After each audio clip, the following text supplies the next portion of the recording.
Hello everyone, I hope you all are doing well.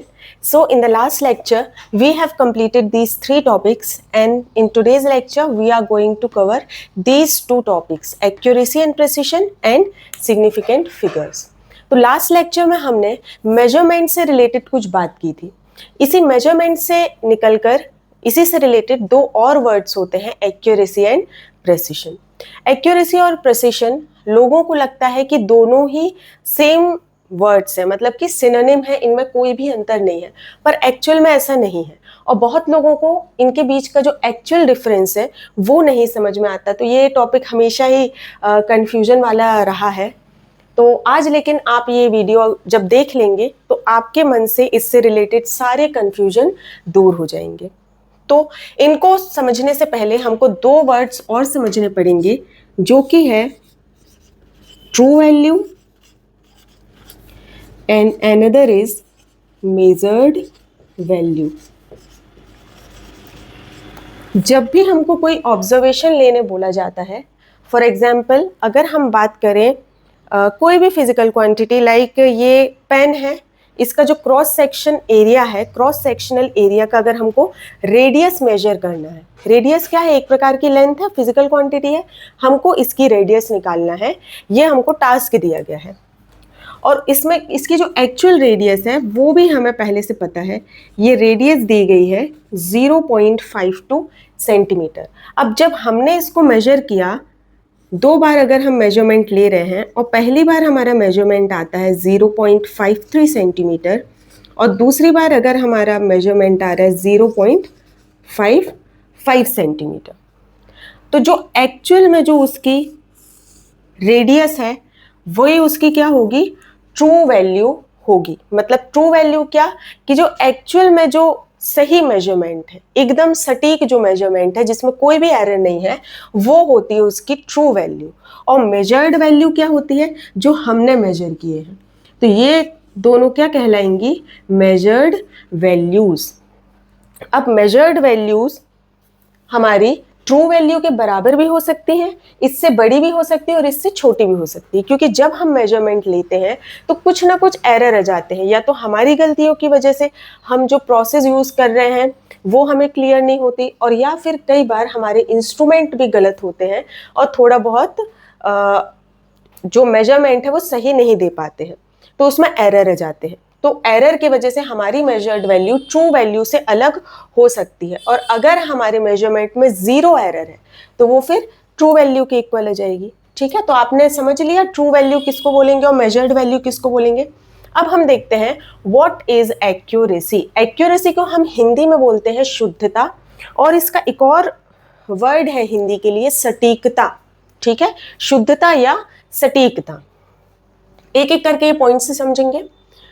How close to the true value, मतलब accuracy क्या है, कि जो हमारी मेजर्ड वैल्यूज हैं वो ट्रू वैल्यू के कितना पास है, वो होती है एक्यूरेसी.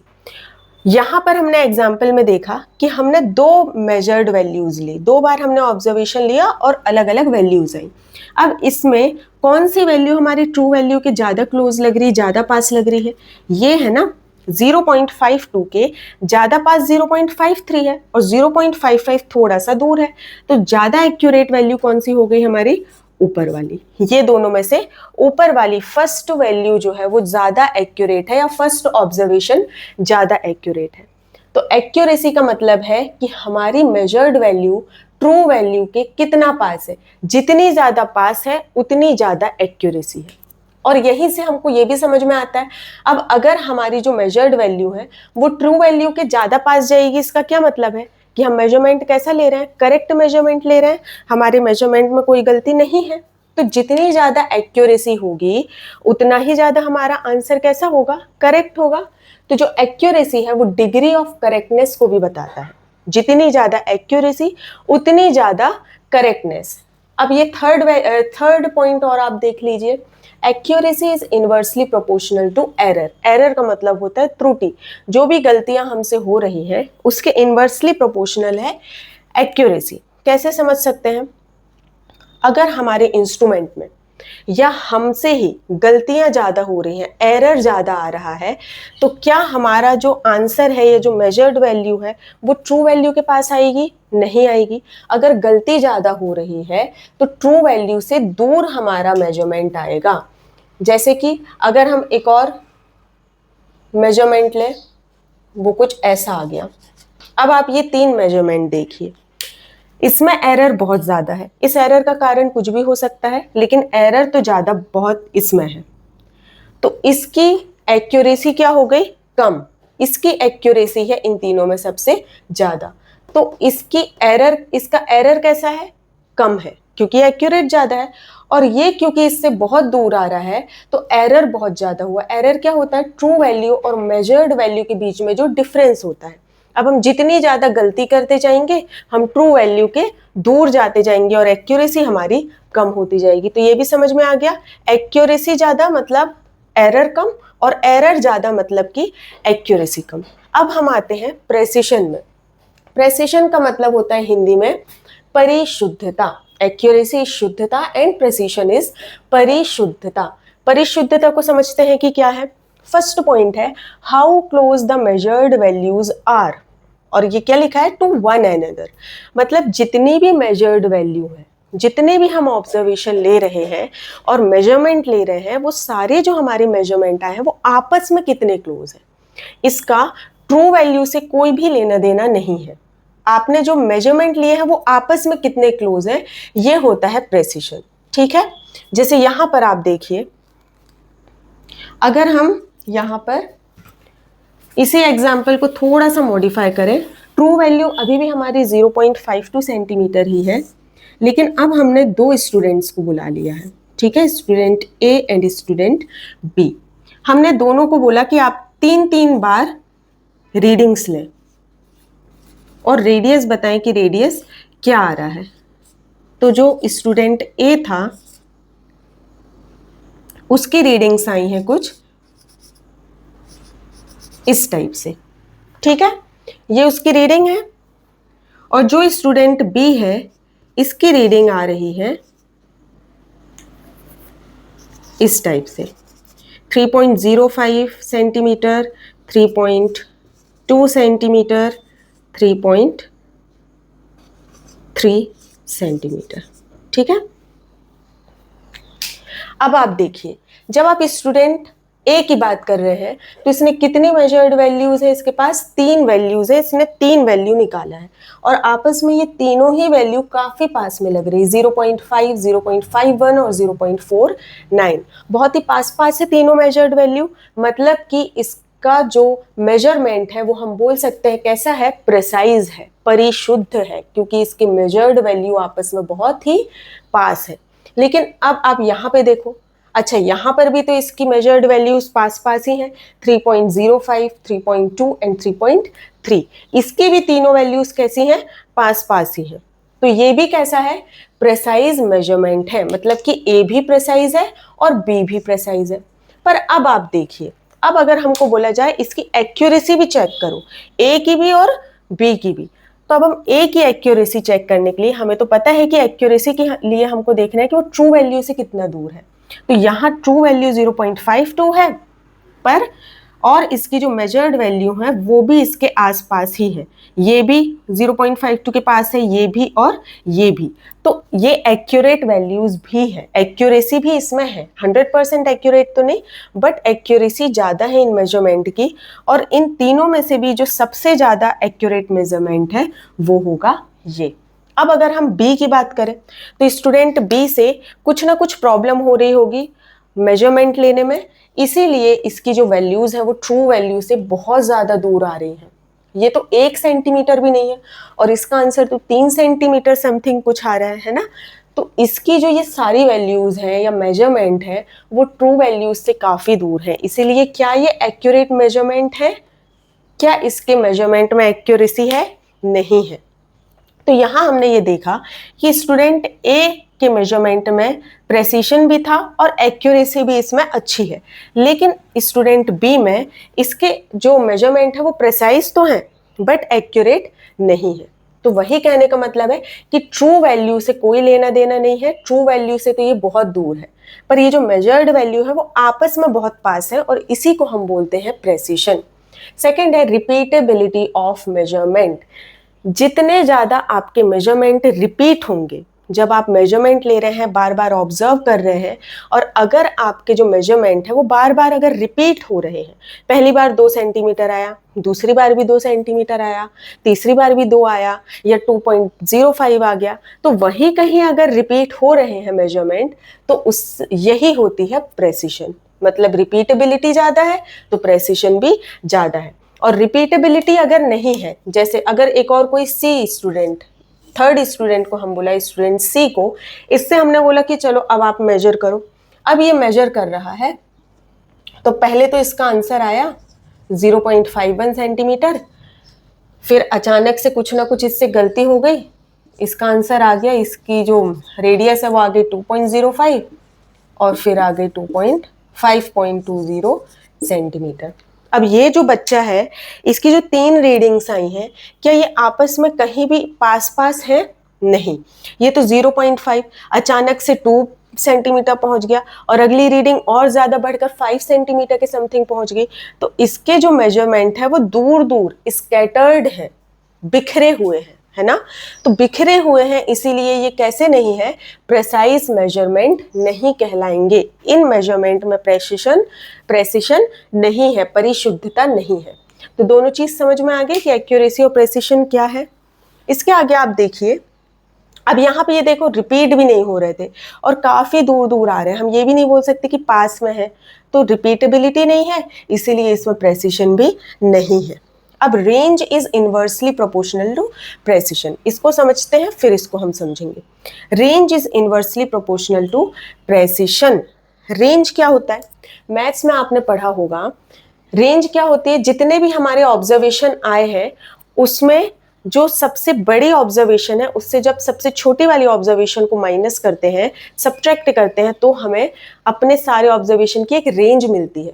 फॉर एग्जांपल, अगर हमारे मेजरमेंट है 20, 30, 50, तो इसका रेंज क्या हो जाएगा, 50 माइनस 20 दैट इज 30।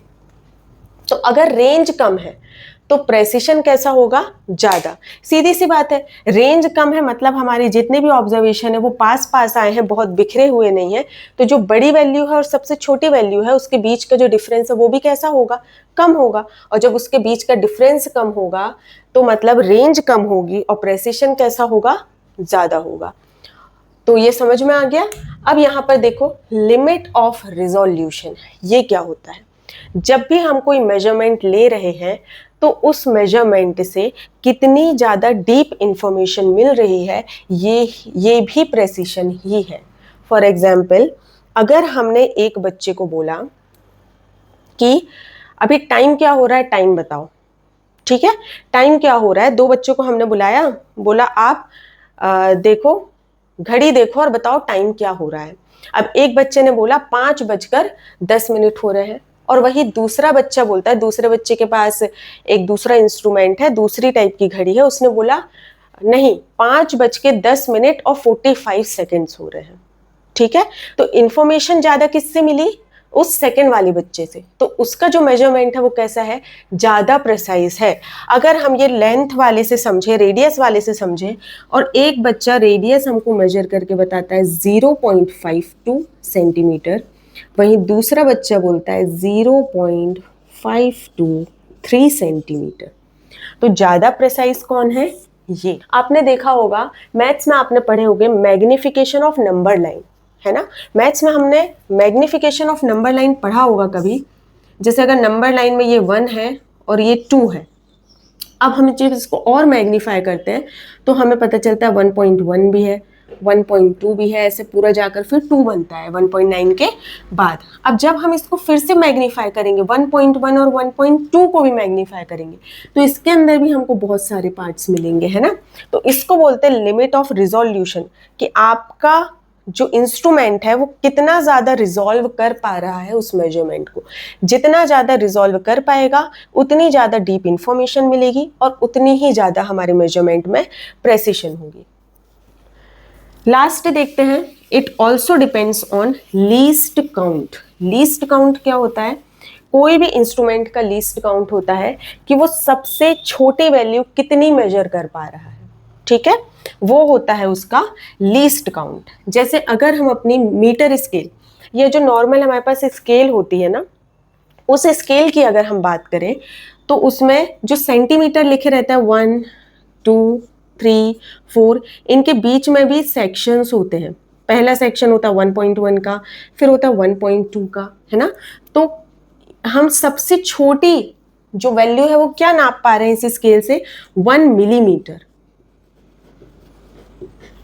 जो हमारा नॉर्मल स्केल होता है, मीटर स्केल होता है, उससे हम सबसे छोटी लेंथ नाप सकते हैं 1 मिलीमीटर। इससे छोटी लेंथ हम उससे नहीं नाप सकते। तो 1 मिलीमीटर ही क्या है? 0.1 सेंटीमीटर। तो ये लीस्ट काउंट किसका है? मीटर स्केल का, ठीक है, मीटर स्केल का। आप लोग समझ जाइएगा, साथ साथ में नोट्स भी बनाते जाइएगा, क्योंकि कुछ चीज़ यहाँ नहीं रहती है लेकिन आपको वर्बली बता दी जाती है। तो हमारे मीटर स्केल का लीस्ट काउंट है 0.1 centimetre.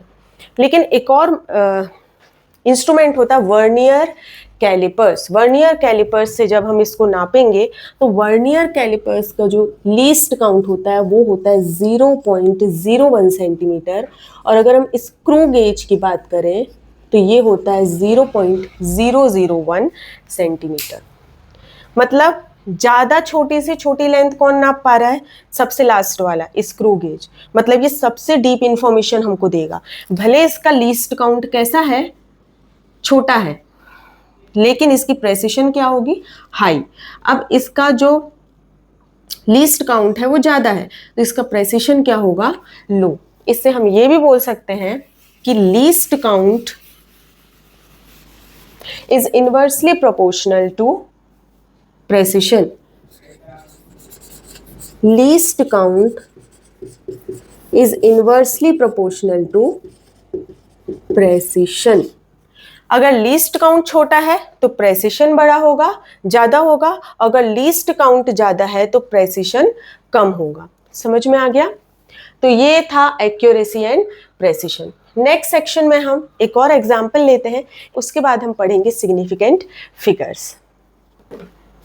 Now, before this example, let us try to understand accuracy and precision through these diagrams. आप ये समझिए कि ये टारगेट है, ठीक है। यहाँ पे हमको ये जो रेड सर्किल दिख रहा है, हमको टारगेट करना है कि हमारे एरोज या हमारा निशाना यहाँ पर लगे। और 4 हमको मौके दिए जा रहे हैं और ये टारगेट बोर्ड है 3 अलग अलग लोगों का। अब जो पहला पर्सन है, ये ब्लू में आपको टारगेट दिख रहे हैं, ठीक है। ये जो पहला पर्सन है, इसके सारे टारगेट इस कॉर्नर में जाकर लग रहे हैं, जो कि एक्चुअल टारगेट पॉइंट से कैसा है? दूर है। तो इसके जितने भी टारगेट हैं या जो इसने निशाना लगाया है वो एक्यूरेट है क्या या प्रेसाइज है क्या, ये हमको देखना है तीनों ही केस में। अब पहले केस में आप देखिए, इसके जो ये चारों टारगेट है वो एक्चुअल जो टारगेट पॉइंट है उससे दूर कहीं जाकर लग रहे हैं। कोई भी इसका टारगेट, कोई भी निशाना उस पॉइंट पर या उसके आसपास नहीं लगा है। तो हम क्या बोलेंगे कि इसका जो टारगेट है वो कैसे है? एक्यूरेट है क्या? नहीं है। एक्यूरेसी इसके टारगेट में नहीं है पहले पर्सन के में। लेकिन जब हम प्रेसिशन की बात करें तो इसके सारे टारगेट, जो इसके सारे निशाने हैं, वो एक ही जगह है ना, पास पास में ही है। तो प्रेसाइज तो है, प्रेसिशन है, बट एक्यूरेसी नहीं है। अब हम देखते हैं सेकंड पर्सन के में। सेकंड पर्सन के में जो चारों टारगेट लगे हैं वो उस टारगेट पॉइंट के पास ही है। ये भी पास में है, ये भी पास में है, ये उसके अंदर है और ये भी पास में है। चारों आसपास ही है टारगेट के, लेकिन क्या आपस में ये पास में है? नहीं, ये तो स्कैटर्ड है, बिखरे हुए हैं। तो एक्यूरेसी यहाँ पर है, लेकिन यहाँ पर प्रेसिशन नहीं है। अब लास्ट पर्सन की अगर हम बात करें तो इसके टारगेट एक्चुअल टारगेट पॉइंट के बिल्कुल पास में भी है और आपस में भी इसके चारों टारगेट आपस में भी पास में है, ठीक है। तो इसका मतलब है कि थर्ड पर्सन का जो टारगेट है या सारे जो टारगेट्स हैं वो कैसे हैं? एक्यूरेट, एक्यूरेसी भी है उसमें और प्रेसिशन भी है। तो इससे हमको ये भी समझ में आता है, इससे 2 चीज़ है समझने लायक। पहली तो ये कि एक्यूरेसी एंड प्रेसिशन एक दूसरे पर डिपेंड नहीं करते हैं। अगर कोई भी रीडिंग्स हमारी प्रेसाइज है, इसका मतलब ये नहीं कि वो एक्यूरेट भी होंगी, या एक्यूरेट है तो उसका मतलब ये नहीं है कि वो प्रेसाइज भी होंगी। तो इसीलिए हमको दोनों के बीच का डिफरेंस अच्छे से पता होना चाहिए। हो सकता है कि कभी कभी एक्यूरेसी भी हो और प्रेसिशन भी हो, ये अलग केस है, लेकिन ऐसा हमेशा नहीं होता है। हो सकता है एक्यूरेसी हो और प्रेसिशन ना हो सकता है प्रेसिशन हो और एक्यूरेसी ना हो। ठीक है। सेकंड चीज इसमें समझने वाली ये है कि प्रेसिशन को हम डेंसिटी से भी डिनोट कर सकते हैं। डेंसिटी मतलब हमारे जितने भी मेजरमेंट हैं वो कितने डेंसर हैं, कितने पास पास में है। पास पास होने को ही तो हम एक तरीके से डेंसिटी बोलते हैं। यहाँ पे ये देखो, इसके सारे टारगेट डेंस है, एक ही जगह पर इकट्ठे हैं, यहाँ पर नहीं है और यहाँ पर भी है, तो यहाँ डेंसिटी ज्यादा है, एक ही जगह पर ये डेंस्ड है, तो इसको हम इसलिए बोल रहे हैं कि प्रेसिशन ज्यादा है। यहाँ पर ये बिखरे हुए हैं, दूर दूर है, बहुत अलग अलग जगह पर है, इसीलिए वहां पर प्रेसिशन लो है। अब हम आते हैं हमारे एग्जाम्पल में। ये एक डिटेल्ड एग्जाम्पल है और आपको इसके बाद एक्यूरेसी और प्रेसिशन में कोई भी कंफ्यूजन नहीं रहेगा। यहां पर हमने एक एग्जाम्पल लिया है कि एक रॉड है और हमको उसकी लेंथ नापनी है, और उस रॉड की एक्चुअल लेंथ है 15.2 सेंटीमीटर, मतलब कि ट्रू वैल्यू है 15.2 सेंटीमीटर। अब जब 4 बच्चों को बुलाया गया, ABCD इनको, और बोला गया कि सभी को 5-5 रीडिंग्स लेनी है। ठीक है, 5-5 बार आपको ऑब्जर्व करना है, मेजर करना है उस रॉड की लेंथ को। सेम रॉड ही दिया गया सबको, और वही सेम रॉड की ही ट्रू वैल्यू लेंथ की ऊपर दी गई है। अच्छा, एक क्वेश्चन ये भी आता है कि जब भी हम ऑब्जर्वेशन लेते हैं तो हम एक ही ऑब्जर्वेशन क्यों नहीं लेते?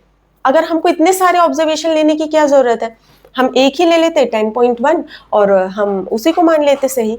लेकिन ऐसा इसीलिए हम नहीं करते हैं क्योंकि बहुत बार एरर्स आ जाते हैं हमारे वजह से, इंस्ट्रूमेंट के वजह से, कई बार कुछ एनवायरमेंटल कंडीशंस की वजह से एरर आ जाते हैं।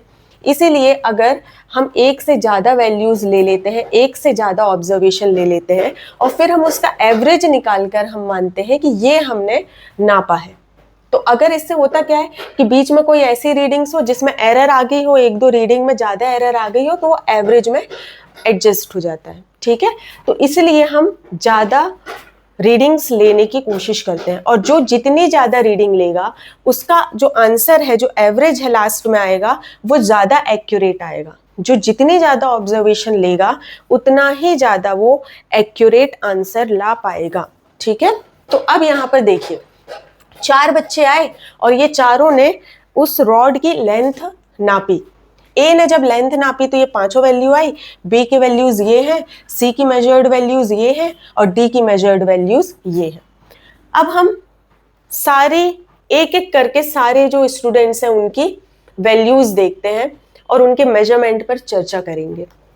जो स्टूडेंट ए है उसकी वैल्यूज कुछ आई हैं 17.38 centimetre, 17.39 centimetre, 17.41 centimetre, 17.40 centimetre and 17.44 centimetre. ये जो रीडिंग्स हैं आप देख रहे हैं आपस में बहुत ही पास पास है। इनमें अगर आप अंतर देखना चाहोगे, इनमें आपस में अगर आप अंतर देखना चाहोगे तो बहुत ज़्यादा डिफरेंस नहीं है, बहुत ही पास पास वैल्यूज आई हैं। और जब हमारी मेजर्ड वैल्यूज ज़्यादा पास होती हैं तो इसी को हम क्या बोलते हैं कि हमारी मेजरमेंट में प्रेसिशन है, मतलब इस स्टूडेंट ए की जो मेजरमेंट है वो प्रेसाइज तो है। अब बात करते हैं इसके एक्यूरेसी की। तो एक्यूरेसी के लिए सबसे पहले इसकी जितनी भी मेजर्ड वैल्यूज है उसका जब हमने एवरेज लिया तो एवरेज आया 17.40 सेंटीमीटर, जो कि ट्रू वैल्यू से बहुत ज़्यादा दूर है, काफ़ी अंतर आ रहा है।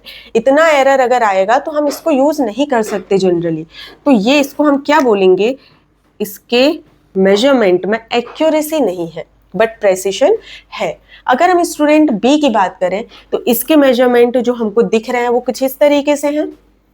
आपस में ये मेजरमेंट पास में नहीं दिख रहे, यहाँ 12.5 है, यहाँ 10 हो गया, यहाँ 19.8, 20 के समथिंग पहुँच गया, फिर 17.6 और 16, मतलब बहुत ही बिखरे हुए इसके वैल्यूज आई हैं, मेजरमेंट आई हैं। तो ये तो बिल्कुल भी पास पास नहीं है, बहुत ज़्यादा स्कैटर्ड है, इसीलिए प्रेसिशन इसमें नहीं है, क्योंकि रिपीटेबिलिटी भी इसमें नहीं है। तो precision is not present in the readings of student B. अब हम बात करते हैं ट्रू वैल्यू की। तो जब हमने इसका एवरेज देखा तो इतना शॉकिंग रिजल्ट आया कि इसका जो एवरेज था वो तो एग्जैक्ट ट्रू वैल्यू के इक्वल आ गया, है ना, बिल्कुल भी एरर नहीं है। और 15.2 जो कि ट्रू वैल्यू थी वही हमारी यहाँ मेजर्ड वैल्यू का एवरेज आ गया 15.2 सेंटीमीटर। तो ये तो बिल्कुल एक्यूरेट हो गई। तो एक्यूरेट क्योंकि जबकि ये प्रेसाइज नहीं था फिर भी एक्यूरेट है। और यही चीज यहाँ भी हुई थी, यहाँ भी प्रेसिशन नहीं था लेकिन एक्यूरेसी थी क्योंकि टारगेट के पास में ही सारे टारगेट जो लगे थे वो टारगेट पॉइंट के पास में ही थे। अब हम देखते हैं स्टूडेंट सी को। स्टूडेंट सी के जो रीडिंग्स हैं ये भी काफी दूर दूर है, 10, 18, 12, 21, 8.7 बहुत ही दूर दूर है, इसीलिए ये प्रिसाइज तो नहीं है। जब इसका एवरेज लिया गया 14.32 आया और ये कैसी है, ये इससे भी काफी दूर है ना। हम इतना ज़्यादा एरर अलाउ नहीं करते और अगर हम इतना एरर अलाउ करने लगेंगे तो हमारा कभी भी आंसर या जो भी हमारे लैब में हम मेजरमेंट लेते हैं वो सही नहीं होंगे। एरर्स हमेशा हम पॉइंट में अलाउ करते हैं, कुछ परसेंट में। एरर्स जब हम पढ़ेंगे तो और अच्छे से उसको समझेंगे। तो यहाँ पर ये ट्रू वैल्यू के भी दूर है तो ये तो एक्यूरेट भी नहीं है, ना ही ये एक्यूरेट है और ना ही ये प्रिसाइज है। स्टूडेंट डी को अब हम देखते हैं। स्टूडेंट डी के जितने भी मेजर्ड वैल्यूज हैं वो 15 पॉइंट समथिंग में आए हैं, मतलब कि बहुत पास पास है, तो प्रेसिशन इनमें है। और जब हमने इसका एवरेज निकाला तो इसका एवरेज भी आया 15.2 centimetre which is exactly equal to the true value, that is why it is accurate also. मतलब ये एक्यूरेसी भी है इसमें और प्रेसिशन भी है। तो यहाँ पर भी हमको 4 अलग अलग केस देखने को मिलते हैं। एक्यूरेसी नहीं है बट प्रेसिशन है, एक्यूरेसी है प्रेसिशन नहीं है, दोनों ही नहीं है और दोनों है। तो सारे केस पॉसिबल हो सकते हैं। एक्यूरेसी और प्रेसिशन एक दूसरे पर डिपेंड नहीं करते हैं।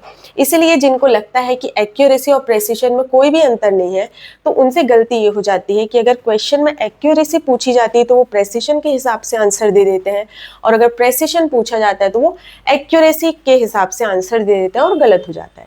तो यहाँ हमारा पहला टॉपिक कवर होता है और अब आपको कोई भी यहाँ से कंफ्यूजन नहीं बचा होगा। नेक्स्ट सेक्शन में हम पढ़ेंगे significant figures. So the next topic is significant figures.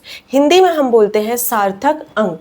ये टॉपिक बहुत ही इंपॉर्टेंट है क्योंकि यहाँ से क्वेश्चंस आ जाते हैं और इसके आगे जो आप पढ़ने वाले हैं राउंडिंग ऑफ, इसके लिए भी सिग्निफिकेंट फिगर्स समझना बहुत ज़रूरी है।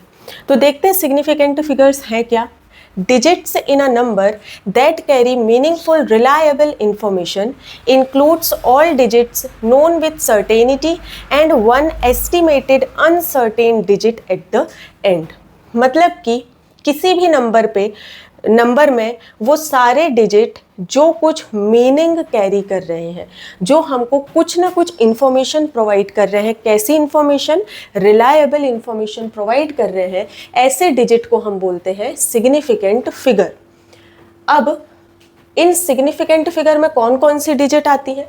वे सारी डिजिट जिनको हम सर्टेनिटी के साथ जानते हैं, जिनके लिए हम बिल्कुल कंफर्म है कि ये तो सही है, और साथ ही साथ एक ऐसी डिजिट भी होती है जो अनसर्टेन है, ठीक है, जो एस्टिमेटेड है और अनसर्टेन डिजिट है और ये रहती है एंड में। तो अगर आपसे क्वेश्चन ये भी पूछा जा सकता है कि जब हम सिग्निफिकेंट फिगर्स की बात करते हैं तो उसमें हम कितनी अनसर्टेन डिजिट्स लेते हैं और वो कहाँ होती है, तो कितनी लेते हैं? एक रहती है, only one estimated uncertain digit होती है, और होती कहाँ पर है? ये नंबर के एंड में होती है। इसका मतलब क्या है सर्टेनिटी और अनसर्टेनिटी का? इसको हम देखते हैं। जैसे यहाँ पर अगर एक नंबर लिखा गया है 24.3, अब यहाँ के लिए हम बात करें तो ये 24 तो पूरा सर्टेन है, पूरा ये नंबर है और 24 सर्टेन है, लेकिन ये 3 के लिए हमें थोड़ी सी अनसर्टेनिटी है। वो अनसर्टेनिटी क्या है कि ये 3 कैसे आया है।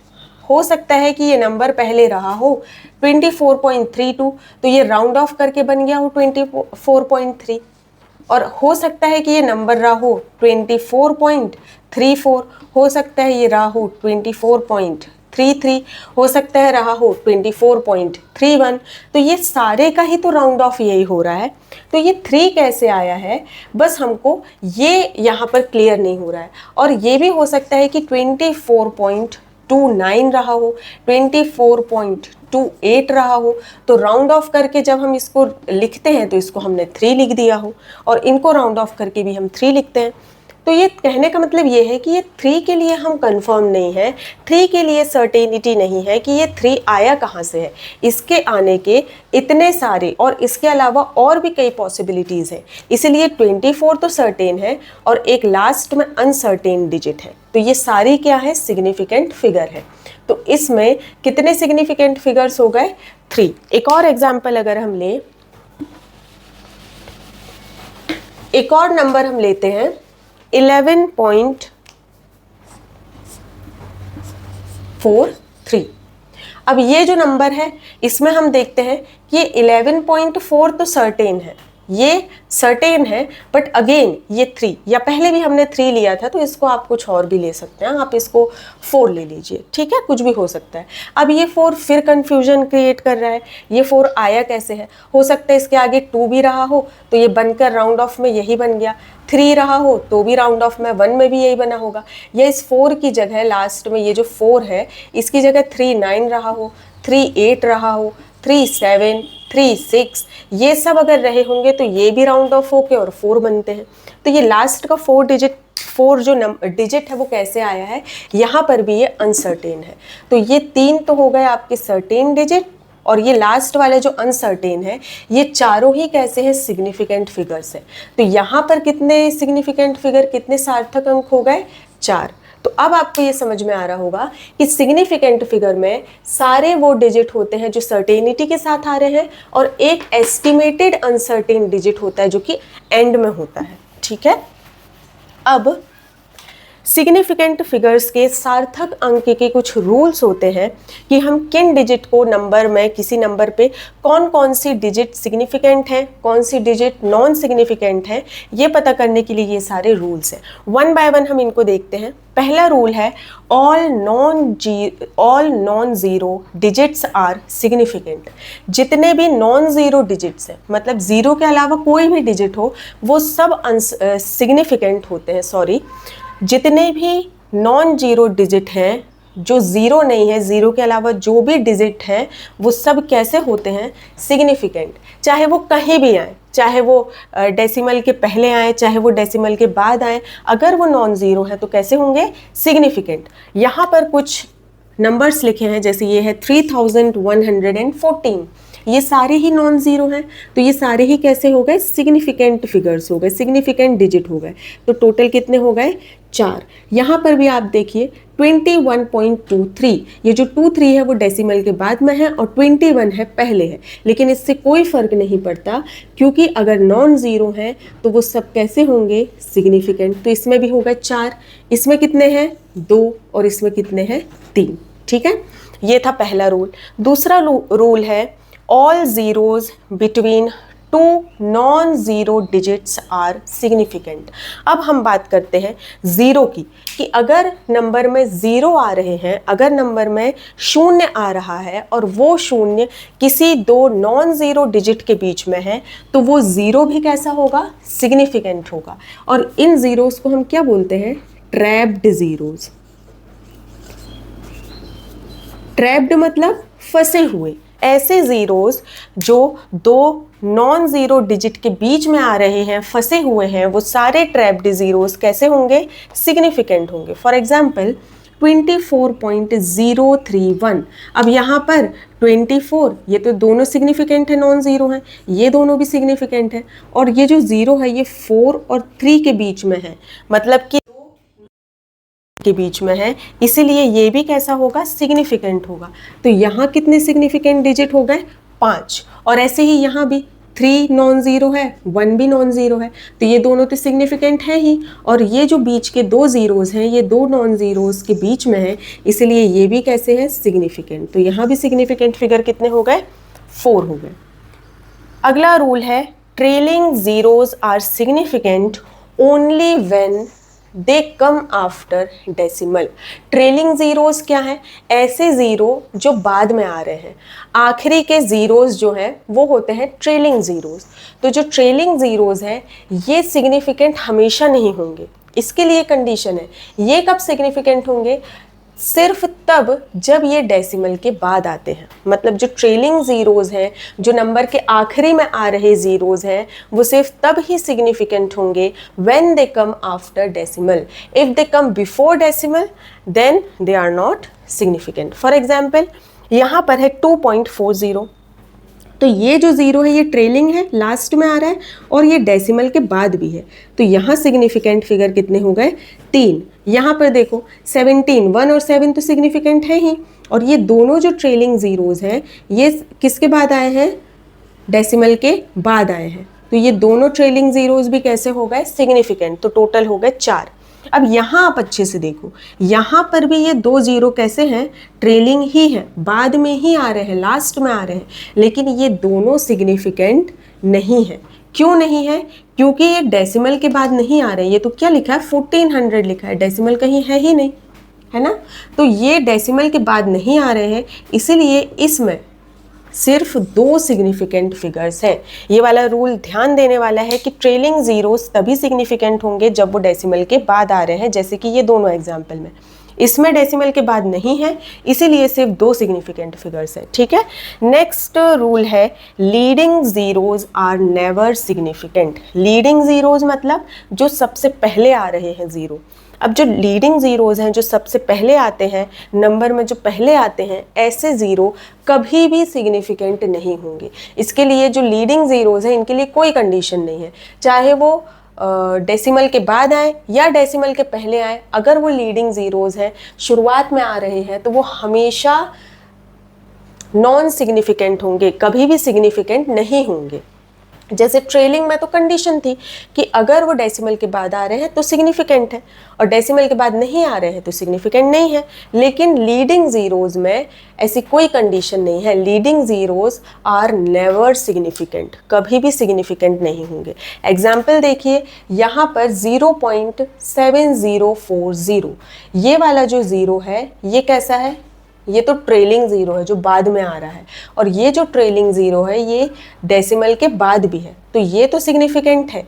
लेकिन ये लीडिंग ज़ीरो है तो ये सिग्निफिकेंट नहीं है। तो यहाँ नंबर ऑफ सिग्निफिकेंट फिगर्स कितने हो गए? 4। और ये बीच वाला ज़ीरो क्यों सिग्निफिकेंट है? क्योंकि हमने अभी यहाँ पर देखा था एक रूल में कि जितने भी ज़ीरो हैं बिटवीन 2 नॉन ज़ीरो डिजिट ये भी सिग्निफिकेंट होते हैं। तो ये जो ज़ीरो है ये 2 नॉन ज़ीरो के बीच में है, इसीलिए ये भी सिग्निफिकेंट है। और ये ट्रेलिंग है और आफ्टर डेसिमल है, इसलिए ये भी सिग्निफिकेंट है। लेकिन ये लीडिंग है, इसीलिए ये सिग्निफिकेंट नहीं है। तो ज़ीरोज़ को देखना बहुत ज़रूरी है कि कौन सा ज़ीरो सिग्निफिकेंट होगा और कौन सा नहीं होगा। तो यहाँ सिग्निफिकेंट फिगर कितने हो गए? 4। अब यहाँ हम देखते हैं ये तीनों ही कैसे हैं? लीडिंग ज़ीरोज़ हैं। एक ज़ीरो डेसिमल के पहले है और 2 डेसिमल के बाद है। लेकिन लीडिंग ज़ीरो में तो हमको डेसिमल के पहले बाद की कुछ कंडीशन दी ही नहीं गई है। सारे ही लीडिंग ज़ीरोज़ कैसे हैं? नॉन सिग्निफिकेंट है, सिग्निफिकेंट नहीं है, सार्थक नहीं है। तो यहाँ सिग्निफिकेंट फिगर कितने हो गए? 2, 4 और 2। यहाँ हम देखें 0.07, again these 2 zeros are non-significant and that's why this number contains only 1 significant figure। ठीक है, नेक्स्ट रूल देखेंगे, digits between 2 significant digits are significant. अब ये जो 5th वाला रूल है, ठीक है, 5th वाला जो रूल है और ये 2nd रूल है, ये कुछ ना कुछ एक जैसे दिख रहे हैं, कंफ्यूजिंग है। इसीलिए वहाँ के ऑप्शंस ऐसे लिए गए हैं, वहाँ के एग्जाम्पल ऐसे लिए गए हैं कि आपको इससे डिफरेंस समझ में आएगा। यहाँ क्या बोल रहा था कि वो ज़ीरोज़ जो 2 नॉन ज़ीरो के बीच में हैं वो सब सिग्निफिकेंट हैं, और यहाँ क्या बोला गया है? 2 सिग्निफिकेंट डिजिट के बीच के डिजिट सिग्निफिकेंट होंगे। यहाँ 2 नॉन ज़ीरो की बात की गई है, यहाँ 2 सिग्निफिकेंट की बात की गई है। एग्जाम्पल से समझते हैं। 360.0, ये नॉन ज़ीरो डिजिट है तो ये तो सिग्निफिकेंट है। अब बात आती है, पहले इस ज़ीरो की देखते हैं। ये कैसा है? ट्रेलिंग ज़ीरो है, और साथ ही साथ ये डेसिमल के बाद आ रहा है, तो ये तो सिग्निफिकेंट है। पर इसका देखते हैं, ये भी ट्रेलिंग है, लेकिन हमने पढ़ा है अगर डेसिमल के बीच पहले है, बाद में नहीं है, तो ये तो नॉन सिग्निफिकेंट है। बट वेट, ये रूल क्या कहता है, दो सिग्निफिकेंट डिजिट के बीच के डिजिट सिग्निफिकेंट होंगे। अब यहाँ एक रूल से तो 6 तो सिग्निफिकेंट है ही, नॉन ज़ीरो है, और ये वाला ट्रेलिंग भी सिग्निफिकेंट है क्योंकि डेसिमल के बाद में है। अब दो सिग्निफिकेंट के बीच में जो भी आएगा वो भी कैसा होगा, सिग्निफिकेंट होगा। तो इसलिए ये ज़ीरो भी कैसा हो गया, सिग्निफिकेंट। ये ज़ीरो है और डेसिमल के पहले है, फिर भी ये सिग्निफिकेंट हो गया, सिर्फ इस वजह से क्योंकि उसके आगे एक सिग्निफिकेंट डिजिट था और ये ज़ीरो दो सिग्निफिकेंट डिजिट के बीच में है। ठीक है, तो इसीलिए यहाँ सिग्निफिकेंट डिजिट कितने हो गए, 4 हो गए। अब हम यहाँ पर देखते हैं नेक्स्ट, इसका जो एग्जाम्पल है उसमें भी आप देखिए ये डिजिट 1, 2 एंड 1 ये सब कैसे हैं, नॉन ज़ीरो हैं, तो इसमें तो कोई कंफ्यूजन नहीं है, ये तीनों तो सिग्निफिकेंट है। अब ये बीच वाला जो ज़ीरो है ये दो नॉन ज़ीरो डिजिट के बीच में है, ट्रैप्ड ज़ीरो है, तो ये भी कैसा है, सिग्निफिकेंट है। और ये 3 हो गए अब ट्रेलिंग ज़ीरो। अब ट्रेलिंग ज़ीरो में आ जाती है कंडीशंस, तो यहाँ पर ये दो ज़ीरो तो हो जाएंगे सिग्निफिकेंट क्योंकि ये है डेसिमल के बाद। अब बात आती है इसकी, अगर सिर्फ डिजिट इतना होता, वेट, अगर ये डिजिट सिर्फ इतना होता तो ये ट्रेलिंग ज़ीरो सिग्निफिकेंट नहीं होता क्योंकि डेसिमल के बाद नहीं है, डेसिमल तो आगे था। ठीक है, लेकिन अब हमने इसको बना दिया ऐसा, वैल्यू तो अभी भी सेम है पर डेसिमल करके 0 0 लगा दिए, तो क्योंकि ये वाला ट्रेलिंग ज़ीरो सिग्निफिकेंट है और इसके सामने का 1 भी सिग्निफिकेंट है, तो digit between 2 significant digit are significant, तो ये बीच वाला ज़ीरो जो अभी तक नॉन सिग्निफिकेंट था अब सिग्निफिकेंट बन गया। ठीक है, तो यहाँ सिग्निफिकेंट डिजिट कितने हो गए, 5, 6 और 7। समझ में आया। लास्ट जो रूल है वो है powers of 10 are always insignificant. ये जो 10 की पावर में लिखे रहते हैं ये जो नंबर है ये हमेशा इनसिग्निफिकेंट होता है। अगर इस टाइप के आपको कहीं नंबर दिख जाते हैं तो आपको सिर्फ 10 की पावर के पहले जो अंक लिखा है, जो नंबर लिखा है, सिर्फ आपको उसको ध्यान में रखना है। जैसे यहाँ पे 10 की पावर ये है, इसको आपको ध्यान में नहीं रखना है, सिर्फ आप ये देखोगे। तो कितने सिग्निफिकेंट डिजिट हैं इसमें, 2। यहाँ भी पावर ऑफ 10 से मतलब नहीं है, इसमें कितने सिग्निफिकेंट डिजिट हैं, 3, क्योंकि यहाँ पे जो ट्रेलिंग ज़ीरो है वो डेसिमल के बाद है। अब आप ध्यान से देखिए, ये जो नंबर था इसी को हमने ये चेंज करके लिखा है। यहाँ की जो 2 पावर है, मतलब डेसिमल को हमने यहाँ राइट साइड जब 2 प्लेस मूव किया है तो ये 10 की पावर 4 बन जाएगा और ये 210 बन जाएगा। ये दोनों नंबर की वैल्यूज़ तो सेम है, पर अब आप देखना कि सिग्निफिकेंट फिगर्स इसमें बराबर है या नहीं। यहाँ पे तो 3 है, अब यहाँ हम देखते हैं, यहाँ पे सिर्फ 2 ही सिग्निफिकेंट फिगर है क्योंकि यहाँ का ट्रेलिंग ज़ीरो डेसिमल के बाद नहीं आ रहा है। तो यहाँ का जो रूल था वो ये कहता है कि पावर ऑफ 10 चाहे जो भी हो, इनको हम सिग्निफिकेंट फिगर नहीं मानते हैं, ये हमेशा इनसिग्निफिकेंट फिगर है। अगर ऐसे कुछ नंबर आ रहा है तो आप सिर्फ ये सामने वाले नंबर को देखकर बताओगे कि सिग्निफिकेंट डिजिट्स कितने हैं। ओके, सो इसके अगले सेक्शन में हम देखेंगे 2 और रूल्स बच गए हैं, हम वो देखेंगे और साथ ही साथ थोड़ा हम यहाँ पर प्रैक्टिस के लिए क्वेश्चंस करेंगे, राइट। 7th रूल है यहाँ पे, if we change unit number of significant figures does not change. अगर हम किसी भी मेजरमेंट का यूनिट चेंज कर रहे हैं तो उसमें number of significant figure change नहीं होते हैं। जैसे यहाँ पर लिखा है एग्जाम्पल में 3.6 मीटर, अगर हम इसको सेंटीमीटर में चेंज करेंगे तो क्या आएगा, 1 metre is equal to 100 centimetre होता है। तो हम 3.6 मीटर को क्या लिख सकते हैं, 360 सेंटीमीटर। अब कोई इसको ऐसे भी लिख सकता है, 360.0 सेंटीमीटर। क्या इन दोनों में कोई अंतर है, नहीं है। अगर हम आगे डेसिमल लगाकर 1 0 बढ़ा दे रहे हैं, 1 0 एक्स्ट्रा ऐड कर दे रहे हैं, तो इसकी क्वांटिटी में कोई चेंज नहीं आया है, ये भी 360 सेंटीमीटर ही है। मैथमेटिकली तो दोनों ठीक है, मैथमेटिकली दोनों ही चीज़ ठीक है, लेकिन अगर हम सिग्निफिकेंट फिगर्स के रूल की बात करें, अगर हम फिजिक्स की बात करें तो ये हो जाता है गलत। और सही क्या है, ये वाला। क्यों, क्योंकि रूल कह रहा है कि यूनिट चेंज करते टाइम सिग्निफिकेंट फिगर के नंबर चेंज नहीं होना चाहिए, सिग्निफिकेंट डिजिट जो है वो इक्वल जितने थे उतने ही होना चाहिए। यहाँ पर देखो कितने सिग्निफिकेंट फिगर्स हैं, 2, और यहाँ अगर हम देखें तो भी सिग्निफिकेंट फिगर्स 2 हैं, क्योंकि यहाँ का ट्रेलिंग ज़ीरो डेसिमल के बाद नहीं आ रहा है तो इसलिए यहाँ तो 2 है। पर यहाँ पर देखें तो ये 2 तो हैं सिग्निफिकेंट, ये डेसिमल के बाद में है 0 इसलिए ये भी सिग्निफिकेंट, और 2 सिग्निफिकेंट के बीच में जो 0 या कोई और डिजिट भी आ जाए तो ये भी हो जाती है सिग्निफिकेंट। इस हिसाब से यहाँ सिग्निफिकेंट फिगर कितने हो गए, 4, जबकि रूल कहता है कि number of significant figure should not change in changing the unit. तो यहाँ पर आंसर सही होगा हमारा ये वाला और ये हो जाएगा गलत। Although mathematically both are same, both are correct, but in physics, according to significant figures rule, this is wrong and this is right. समझ में आया? Similarly, एक और एग्जाम्पल अगर हम ले 4 किलोमीटर का, 4 किलोमीटर को अगर हम मीटर में चेंज करना चाहें तो मीटर में चेंज करने के लिए हम 1000 से मल्टीप्लाई कर सकते हैं, तो हम इसको लिख देते हैं 4 into 10 raise to the power 3 metre. पर यहाँ पर देखो, यहाँ पे कितने सिग्निफिकेंट फिगर हैं, 2 है ना, ये भी है और ये ट्रेलिंग 0 डेसिमल के बाद है तो ये भी सिग्निफिकेंट फिगर है, मतलब टोटल सिग्निफिकेंट फिगर है 2। लेकिन यहाँ पर अगर हम देखें, अभी हमने देखा कि पावर ऑफ 10 सिग्निफिकेंट नहीं होता तो इसको तो छोड़ दो, और यहाँ पे कितने सिग्निफिकेंट फिगर है, सिर्फ 1, जबकि होना कितने चाहिए, 2, तो ये हो गया आपका गलत। आप जब इसको मीटर में चेंज करेंगे तो भी सिग्निफिकेंट फिगर 2 ही आना चाहिए, तो इसको आप कैसे लिखोगे, 4.0 into 10 raise to the power 3 metre. अब यहाँ पे 2 सिग्निफिकेंट फिगर है, फिर आप देख लीजिए मैथमेटिकली दोनों ही करेक्ट हैं, दोनों ही सही है, लेकिन सिग्निफिकेंट फिगर के रूल के हिसाब से सही सिर्फ ये है और ये वाला कैसा है, गलत है। समझ में आ गया? लास्ट जो रूल है हमारा वो है pure numbers and constants have infinite significant numbers और infinite significant figures.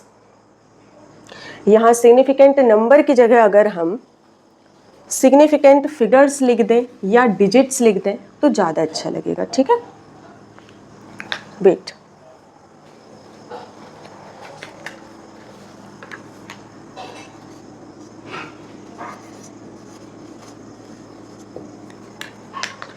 Pure numbers and constants have infinite significant figures.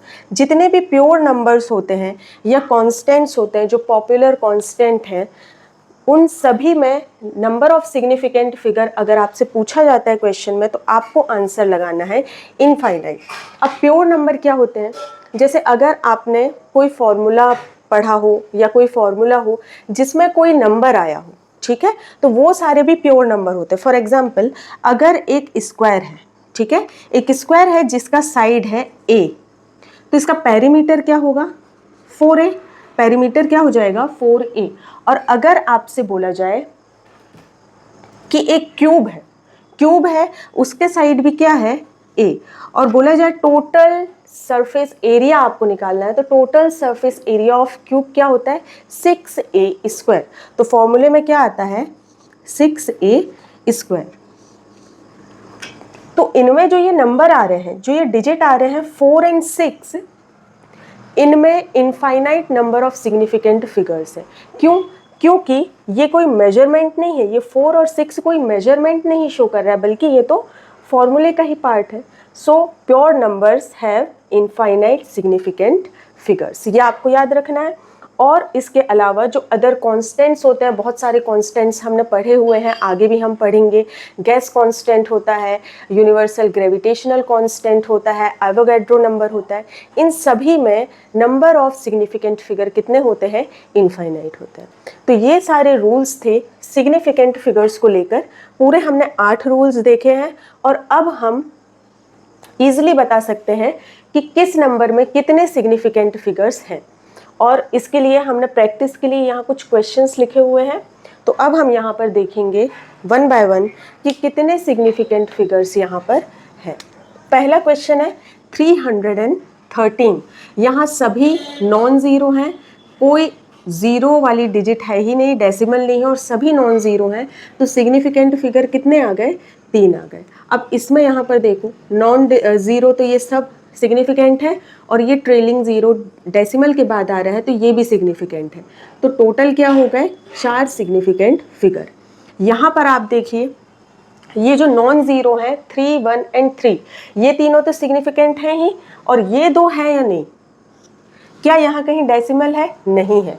तो ये ट्रेलिंग ज़ीरो तो है लेकिन डेसिमल के बाद नहीं है, इसलिए ये दोनों सिग्निफिकेंट नहीं होंगे पर ये 3 होंगे। तो यहाँ सिग्निफिकेंट डिजिट आ जाएंगी 3। नेक्स्ट, ये भी सिग्निफिकेंट है, ये दोनों भी सिग्निफिकेंट है। ये जो 2 ज़ीरो हैं ये 2 सिग्निफिकेंट के बीच में ट्रैप्ड है, तो ये ट्रैप्ड ज़ीरो वाला केस हो गया। तो टोटल कितने आ गए सिग्निफिकेंट फिगर? 5, 1 2 3 4 एंड 5। यहाँ पर हम देखते हैं non zero significant, non zero significant, non zero significant. ये ट्रेलिंग ज़ीरो है और डेसिमल के बाद है तो ये भी हो जाएगा सिग्निफिकेंट। और ये दोनों कैसे हैं? सिग्निफिकेंट फिगर है और सिग्निफिकेंट फिगर के बीच में जितने भी डिजिट आते हैं वो भी सिग्निफिकेंट होते हैं। तो ये सब क्या हो गए? सब की सब यहाँ पर सिग्निफिकेंट है, मतलब कि टोटल 6 सिग्निफिकेंट डिजिट है। यहाँ आप देखिए यहाँ पर ये दोनों तो सिग्निफिकेंट हैं ही, ट्रेलिंग ज़ीरो है और डेसिमल के बाद है तो ये दोनों भी सिग्निफिकेंट है। ये ट्रेलिंग ज़ीरो बाद में तो आ रहा है लेकिन डेसिमल के पहले है, इस हिसाब से ये सिग्निफिकेंट फिगर नहीं होता। लेकिन हमने एक रूल पढ़ा था, 2 सिग्निफिकेंट डिजिट के बीच का डिजिट भी सिग्निफिकेंट होता है। अब क्योंकि ये 1 तो है ही सिग्निफिकेंट और ये ट्रेलिंग है आफ्टर डेसिमल तो ये भी सिग्निफिकेंट है, दोनों सिग्निफिकेंट के बीच में आ रहा है इसलिए ये भी कैसा है? सिग्निफिकेंट। तो आंसर आ जाएगा 5। इसके नीचे देखिए यहाँ पर भी सेम है, ये दोनों सिग्निफिकेंट है, ये ट्रेलिंग है एंड आफ्टर डेसिमल है तो क्या आ जाएगा? 3। यहाँ पर डेसिमल नहीं है तो डेसिमल के बाद ये नहीं आ रहे हैं तो ये ट्रेलिंग तो है पर सिग्निफिकेंट नहीं है। यहाँ सिग्निफिकेंट डिजिट हो जाएंगे ओनली 2। यहाँ पर आप देखिए ये जो नंबर है 0.001, इस नंबर में लीडिंग ज़ीरोज़ हैं और लीडिंग ज़ीरोज़ के केस में हमें डेसिमल से कोई लेना देना नहीं है कि डेसिमल का प्लेसमेंट कहाँ है, डेसिमल है या नहीं है। कोई भी लीडिंग ज़ीरो कभी भी सिग्निफिकेंट नहीं होता है, इसलिए ये सिग्निफिकेंट नहीं है, इसमें सिर्फ एक ही डिजिट सिग्निफिकेंट है। ठीक है, तो यहाँ पे आई होप आपको समझ में आ गया होगा कि सिग्निफिकेंट फिगर्स क्या होते हैं, उसके पूरे रूल्स आपको समझ आ गए होंगे। और इतना अगर आप समझ लेंगे तो आपको क्वेश्चन जो भी एग्जाम में आएगा वो इजीली बन जाएगा। अब यहाँ एक और क्वेश्चन है, convert 2 kilometre 2.0 kilometre into metre, और ऑप्शन यहाँ पर 5 दिए गए हैं। अब क्योंकि 1 किलोमीटर में तो 1000 मीटर होता है, ये हम सभी को पता है, इस हिसाब से हमको मीटर में चेंज करना है। तो ठीक है, अगर 1 किलोमीटर में 1000 मीटर होते हैं तो 2 किलोमीटर में 2000 मीटर, सही तो बोल रहा है। अब इसी चीज़ को उसने ऐसे भी लिख दिया है 2 × 2.0 × 10⁻³ ये भी ठीक है, इसको भी सॉल्व करने में 2000 मीटर और 2000 मीटर ये आ जाएगा। ठीक है, ये भी वही लिखा है और इसमें अगर हमने एक डेसिमल यहाँ लगा दिया तो पावर 1 बढ़ जाएगी, ये भी सही है।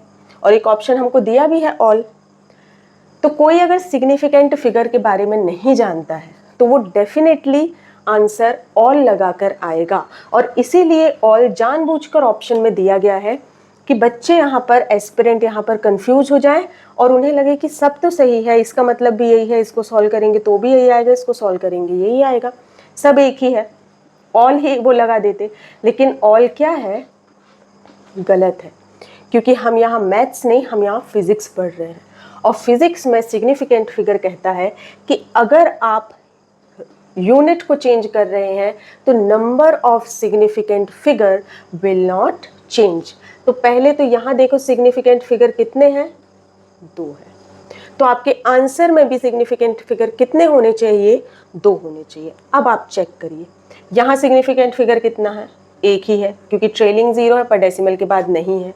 यहाँ सिग्निफिकेंट फिगर देखते हैं, क्योंकि 10 की पावर कभी भी सिग्निफिकेंट नहीं होती है, इसलिए ये तो सिग्निफिकेंट नहीं है। और यहाँ सिग्निफिकेंट कितने हैं? 2। तो ये आंसर हो सकता है। यहाँ सिग्निफिकेंट फिगर एक ही है और यहाँ पे सिग्निफिकेंट फिगर यहाँ भी एक है।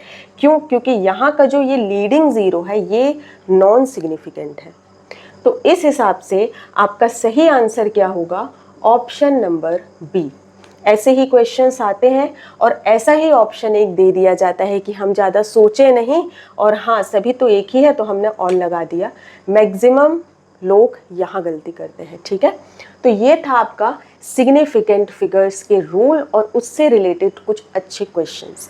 अब हम नेक्स्ट सेक्शन में देखते हैं कि सिग्निफिकेंट फिगर्स को ध्यान में रखते हुए हम एडिशन और सब्ट्रैक्शन में या मल्टीप्लिकेशन में इसको कैसे अप्लाई कर सकते हैं, राइट? और उसके बाद ये लेक्चर हमारा कंप्लीट हो जाएगा। So, in this section, we are going to learn to how to perform mathematical operations using significant figures. Significant figures को ध्यान में रखते हुए अगर हम mathematical operation कर रहे हैं जैसे कि प्लस माइनस मल्टीप्लिकेशन या डिवीजन, तो हमको इन रूल्स को ध्यान में रखने की ज़रूरत है। पहला रूल जो है रूल नंबर 1, ये है दो ऑपरेशंस के लिए। किन के लिए? एडिशन और सब्ट्रैक्शन के लिए। तो रूल नंबर 1 क्या कहता है? In addition and subtraction, the final result contains as many decimal places as are there in the number with least decimal places.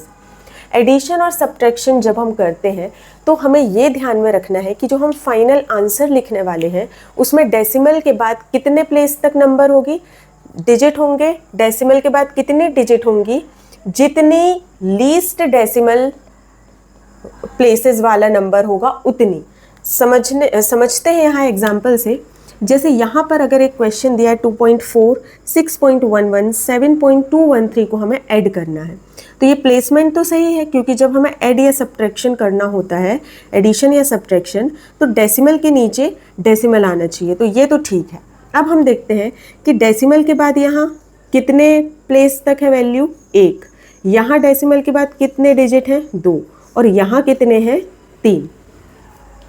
तो रूल के हिसाब से सबसे ऐसा नंबर जिसके पास लीस्ट डेसिमल प्लेसेस है वो कौन सा है? ये ऊपर वाला। मतलब हमारे आंसर में भी डेसिमल के बाद एक ही डिजिट होनी चाहिए रूल के हिसाब से। अब हम यहाँ एडिशन अगर परफॉर्म करें तो यहाँ क्या आना चाहिए? 3, 2, ये हो जाएगा 7 और ये हो जाएगा 15। तो ये आ रहा है एडिशन के बाद 15.723। लेकिन अभी इसमें डेसिमल के बाद कितने प्लेसेस हैं? 3। जबकि होना कितने चाहिए? उतने जितने विथ लीस्ट डेसिमल प्लेसेस है, मतलब 1 होना चाहिए इसके हिसाब से इस क्वेश्चन में। तो अब हमको 1 डेसिमल प्लेस तक बस रखना है, मतलब इतने नंबर हमको चाहिए है। तो क्या हम बिना कुछ देखे इनको बस यहाँ से मिटा दें? नहीं। जब भी हमको सिग्निफिकेंट फिगर के नंबर को कम करना पड़ता है तो हम राउंडिंग ऑफ करते हैं, हम राउंड ऑफ करते हैं। नेक्स्ट टॉपिक वैसे भी हमारा राउंडिंग ऑफ ही रहने वाला है, तो वहाँ हम डिटेल से पढ़ेंगे। पर क्योंकि हम मैथ्स पढ़े हुए हैं, हम सभी मैथ्स अभी तक पढ़ते आए हैं, तो हमें राउंडिंग ऑफ थोड़ी तो आती ही है। तो हमको यहाँ तक के डिजिट चाहिए और अब हमको ये राउंड ऑफ करना है।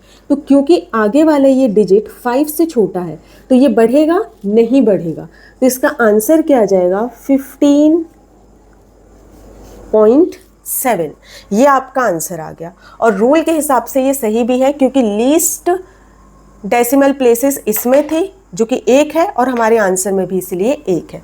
सिमिलरली ये वाला क्वेश्चन देखते हैं। पहले हम एडिशन परफॉर्म कर लेते हैं इसमें भी, फिर उसके बाद हम रूल के हिसाब से देखेंगे कि कितने डेसिमल प्लेसेस हमको चाहिए है। ये आंसर आएगा, एक बार और चेक कर लेते हैं। ओके, करेक्ट है, ये तो हमारा आंसर है, लेकिन मैथमेटिकली अभी सही है ये। अब हम देखें तो डेसिमल के बाद यहाँ पे कितनी प्लेसेस हैं? 4। इसमें कितनी है? 3। और इसमें कितनी है? 2। हमको लीस्ट वाली को ध्यान में रखना है और उतनी ही होना चाहिए फाइनल आंसर में।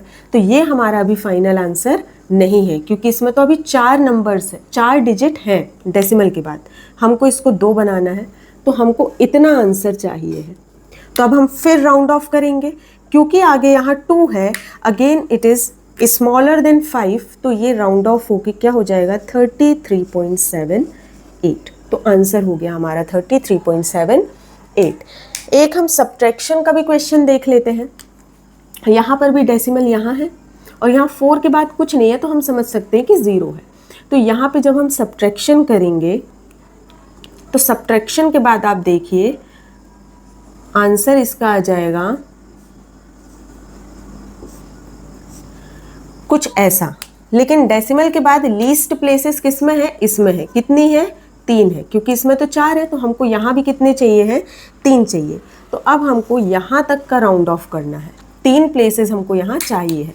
तो जब हम इसको राउंड ऑफ करेंगे तो इस 0 के आगे तो 8 है, 5 से बड़ा नंबर है, तो जब हम इसको राउंड ऑफ करेंगे तो ये 0 क्या बन जाएगा? 1। तो आंसर हमारा हो जाएगा 11.211। ये इस तरीके से हमें एडिशन एंड सब्ट्रैक्शन परफॉर्म करना है। अब हम देखते हैं रूल 2। ये जो रूल 2 है ये किन ऑपरेशन के लिए है? मल्टीप्लिकेशन एंड डिवीजन, गुणा और भाग के लिए ये रूल है। In multiplication and division, the number of significant figures in the final result is equal to the number of significant figures in the least significant digit number। कहने का मतलब जब हम एडिशन सब्ट्रैक्शन कर रहे थे तो हम डेसिमल प्लेसेस देखते थे कि सबसे कम डेसिमल प्लेसेस किस में है, उतनी ही आंसर में थी। यहाँ हमको डेसिमल प्लेसेस नहीं देखना है, यहाँ हमको सिग्निफिकेंट फिगर्स देखना है। और जितने भी नंबर हम गुणा कर रहे हैं, भाग कर रहे हैं, उसमें सबसे कम सिग्निफिकेंट फिगर, सिग्निफिकेंट डिजिट जिसमें होंगे उतने ही सिग्निफिकेंट डिजिट हमारे फाइनल आंसर में भी होने चाहिए। तो यहाँ पर आप देखिए, एक हम मल्टीप्लिकेशन का एग्जाम्पल ले रहे हैं और एक ले रहे हैं डिवीजन का एग्जाम्पल। पहले हम सिंपली यहाँ पे मल्टीप्लाई करके देख लेते हैं।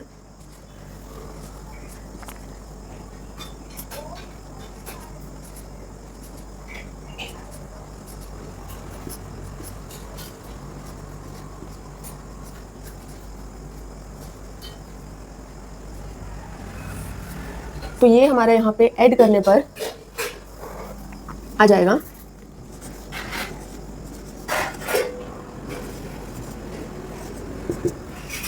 ये तो आंसर आ रहा है। और डेसिमल कहाँ पर आना चाहिए? यहाँ से 5 डिजिट, यहाँ तक तो हमारा नॉर्मल मैथ्स लगा है, ये आंसर आ गया। But according to the rule significant figures उतने होने चाहिए आंसर में जितने लीस्ट सिग्निफिकेंट फिगर वाले नंबर में है।